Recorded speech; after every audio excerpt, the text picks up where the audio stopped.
you ever felt that strange chill when the house is in absolute silence, as if the echo of your own thoughts were too loud to bear? You're afraid to turn off the background noise because you sense that the moment you do, you'll hear something you've been trying to ignore your entire life. Your own inner voice. The void. That void you can't fill with anyone else, no matter how many times you try. Most people flee from that moment in terror, as if solitude were a monster waiting to devour them. But Schopenhauer saw something very different. For him, that same terrifying silence was a gift. The true test of your mind is not how well you move in society, but what happens when you close the door and there's no one left but you. That's where your strength is measured. Are you capable of surviving your own company? Think about this. When you're alone, there are no masks, no ornaments, no applause. And that's frightening, because without the noise of others' approval, you discover that maybe you're not as interesting as you thought, or that the cracks you covered with pretty words are wider open than you imagined. Solitude strips you bare, and it does so relentlessly. But it is also in that very tearing that real intelligence appears. Schopenhauer believed that the brightest minds didn't seek refuge in crowds because they understood that the crowd always demands conformity. And conformity kills originality. There's something unsettling in all this. What if the reason you can't stand being alone isn't that you lack company, but that you lack character? What if what you fear most isn't solitude, but the brutal freedom of thinking without chains? Intelligent people don't need to escape themselves because their minds are vast, fertile, and dangerous at the same time. There they find ideas that the rest would never understand because they're too busy filling silences with trivial conversations. Picture it. In an empty room, with no witnesses, no social scripts, you and your thoughts face to face. For some, that's hell. For others, it's the origin of everything that truly matters. That is where creativity is born, where originality sprouts, where those visions that change the world are forged. Not at parties, not in groups, not in endless discussions, but in the penumbra of solitude, where each thought resounds like thunder. Society will always push you to believe that you need to be surrounded, that the value of your life is measured by how many people surround you or how many opinions validate you. But look closely. The crowd rarely creates anything new. The crowd repeats, imitates, copies. Those who dare to step aside, those who prefer isolation, are the ones who end up discovering something no one else had seen before. And of course, that makes people uncomfortable, because every solitary genius is a painful reminder to those who only know how to live on the surface. The disturbing thing is that, deep down, you already know. You know that your best version never appears in the middle of noise, but in those moments when you're trapped inside your own head. The problem is that you don't dare stay there long enough. You escape. You look for the nearest distraction. Because if you remained, you would discover that everything you fear is inside you. And at the same time, everything you desire is also there. That contradiction is unbearable for many, but it is the nourishment of the few who dare to think for themselves. Schopenhauer made it clear. Solitude is not a punishment. It is a privilege reserved for those who possess the mental strength to endure it. The rest will keep running after noise, begging for attention, pleading for recognition, trying to fill a void that cannot be filled from the outside. But the truly intelligent know that the farther they move away from that need, the freer they are. And that freedom, though it hurts, though it frightens, is the fertile ground of wisdom. Now ask yourself something uncomfortable. What would happen if you turned everything off? absolutely everything, and stayed alone with yourself for days, weeks, months, would you discover your true power, or would you be shattered by your own echo? The answer to that question changes everything, because that's where the line is drawn between those who live to please the herd and those who live to create. And let me warn you, once you cross that line, there's no turning back. Because once you taste the strength of solitude, company begins to feel like a cheap distraction. You've noticed that the more intelligent someone is, the more selective they become with what they give their mental energy to. That's no coincidence. When you understand the value of your own thought, you discover that the crowd is a silent grinder that wears down and corrupts.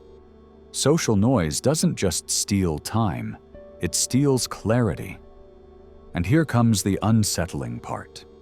It's not that people want to steal your clarity, it's that they fear you having it. Because a clear mind becomes uncontrollable. A mind that dares to think alone can no longer be manipulated by fear of what others will say, nor by the easy rewards that trap the rest. Solitude is not only the space where creativity is born, it is also the secret laboratory where one learns to listen to what no one else hears. Those who live in crowds get used to canned thoughts, the same phrases, the same opinions, the same recycled emotions over and over again. But the one who steps away begins to perceive the hidden nuances of reality, that which is not shown in public. That's where the sinister emerges, realizing that much of what you thought was authentic in society is nothing more than a twisted reflection of what they expect you to be. And here is where Schopenhauer was sharper than a scalpel. If you seek truth in the crowd, you will find falsehood. Because the collective never rewards originality, it rewards adaptation. The crowd does not applaud what breaks its schemes, but what reinforces them. That is why the great thinkers, the truly lucid, were solitary, not out of contempt for others, but because they knew that the purity of their thought was contaminated with every concession made to the herd. Imagine this scene. Everyone smiles, everyone looks happy, everyone seems to fit in. But beneath that surface lies a shared terror, the fear of not belonging. That is humanity's greatest invisible prison. We are trained to fear isolation more than mediocrity. And yet, the brightest minds understand that isolation is not a sentence. It is a secret door. A door that leads to an inner territory where the rules change, where external voices fade, and only the raw pulse of your own thought remains. There's something almost supernatural in that process. The more time you spend alone, the more layers of lies fall away. It's painful, because you discover that much of your life was built on the expectations of others, on borrowed desires. But that pain is proof that you're waking up.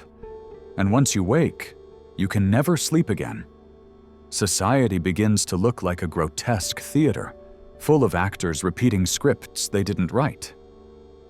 And while they kill themselves for fleeting applause, you understand that the real play is written in silence, far from the stage. The most unsettling part of all this is that intelligence, joined with solitude, grants a power that few know how to handle: radical independence. An independence that needs no validation, that asks no permission, that kneels before no one. That kind of freedom is dizzying, because it means that if you fall, no one holds you up. But it also means that if you rise, no one can stop you. It is a brutal pact with yourself, to renounce the comfort of belonging in order to embrace the strength of being authentic.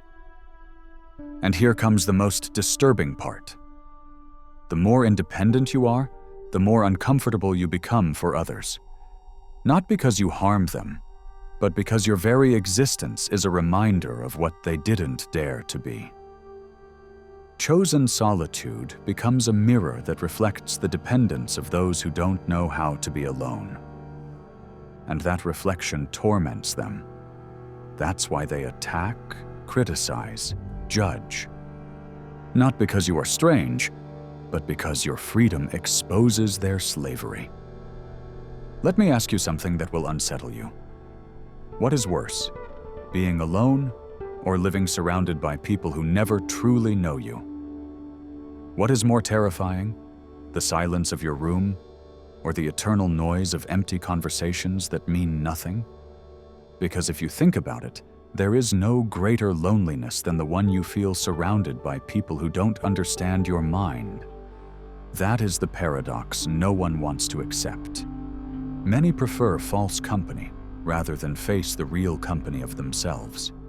And that is what separates those who get lost in the crowd from those who manage to transcend. The lesson Schopenhauer left is so uncomfortable that it still unsettles those who dare to read it. Solitude not only strengthens, it also filters. It filters out false friends, false thoughts, false emotions. At first it hurts because it feels like you're losing everything. But over time you discover that the only thing you lost were illusions. What is real, what truly matters, stays with you. And that brutal cleansing is the seed of authenticity. Now tell me, are you ready to endure the truth that appears when all the noise disappears? Because what you discover will not always be pretty, nor easy, nor comfortable. But if you endure it, if you survive that terrifying mirror, then you will have gained the only thing that truly matters: ownership of yourself. And that, believe it or not, is rarer and more valuable than any applause. But there's something even more unsettling that almost no one dares to mention. Solitude changes the way we perceive time. When you're surrounded by noise, days slip away like sand through your fingers. Everything blurs. Nothing leaves a mark. However, when you're alone, every hour weighs as if the clock had become conscious. Time slows, and in that expanded space, the mind begins to dig deeper. Thoughts are revealed there that would never appear in the rush of social life.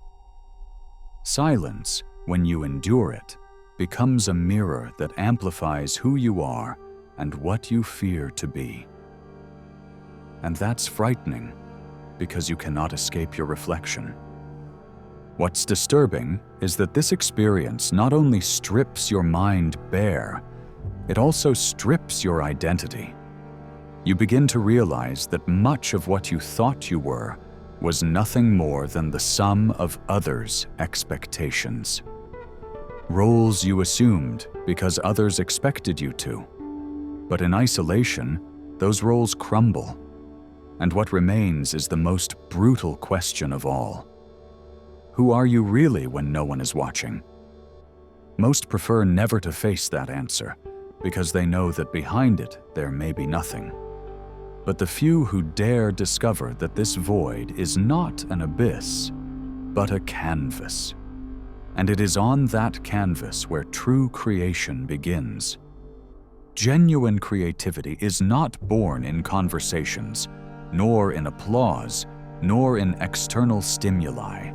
It is born in the intimacy of a mind that dares to wander solitary paths, the inventions that changed history. The ideas that shook entire cultures did not come from halls filled with voices. They were born in closed rooms, in endless nights of reflection, in minds that endured the discomfort of being alone with their thoughts. It is as if solitude were a crucible where the purest ideas are melted, an invisible furnace that hardens what noise never could forge. But here comes another darker revelation. Not everyone can endure that process, because the same solitude that feeds the intelligent destroys the weak. What for some is a fertile field for thought, for others becomes a suffocating desert. It's the difference between one who uses silence as a weapon and one who perceives it as a sentence. And that difference is what marks the boundary between authentic intelligence and mediocrity disguised as sociability. Do you see it? The more you think about it, the clearer it becomes that solitude is not a simple state. It is a test. A psychological test that separates those who dare to face their minds from those who constantly need to anesthetize it. And perhaps that is the deepest key of all. Noise is the drug of the masses. Solitude is the medicine of the wise.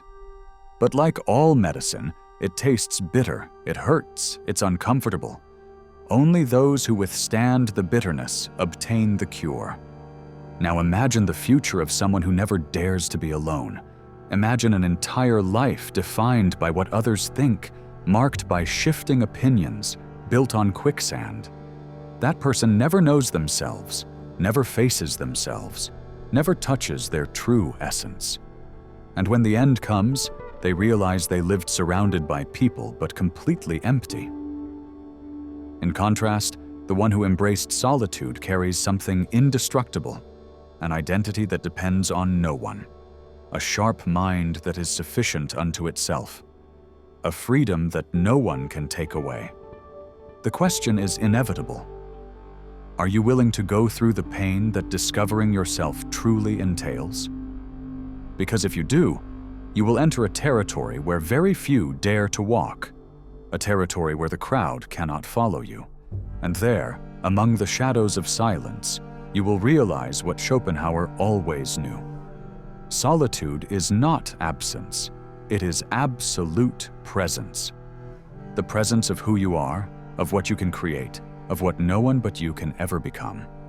And now that we've made it this far, before we continue, I want to present the following to you. Our book, The Formula of Awakening, is now available. Do you feel like there's something inside you that wants to awaken, but you don't know where to start? Then I invite you to transform your way of thinking, and with it, your way of living. Discover who you can become. Start today. The link to get the ebook is in the first pinned comment of this video. Grab your copy now at a great price. With that said, let's continue with the video. And this is where we reach the most delicate point, the terrain where almost no one dares to look straight. Solitude as teacher.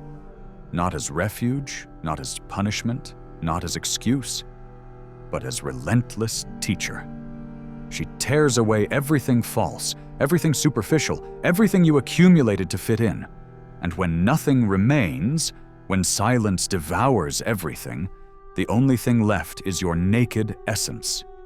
That which needs no applause, no validation, no crutches. That which does not break even if you lose everything. That which, deep down, is the only truth you have. And perhaps this is the final message no one wants to accept. There is no shortcut, no trick, no manual. There is only one decision. Flee from the void like everyone else, or enter it like the few. The crowd lives anesthetized, distracted, chasing mirages. But the one who embraces solitude finds an invisible edge, a hidden power, a brutal clarity that changes everything. Because a mind capable of being alone is an untamable mind. Think about this. The whole world can turn against you, but if your inner self is with you, you will never be defeated. That is the strength the crowd will never know, because they are too busy protecting themselves from themselves. Solitude is not the end of anything, it is the beginning of everything. And whoever understands that stops being a slave to noise and begins to live as truly free. So now I throw you a challenge. If you've made it this far, I want you to write in the comments this phrase, and only this phrase, "Silence also speaks." I want to see who made it to the end, who dared to walk with me through this darkness that reveals the light. Subscribe if you want to keep exploring with me the most uncomfortable and hidden corners of the human psyche, because what comes after this won't be easier. It will be deeper. And I say goodbye to you in the only way that makes sense. Turn off the noise, let the echo of these words haunt you, and remember, the crowd can forget you in seconds, but what you build in your solitude, that will never be erased. I'll see you on the side where no one dares to look.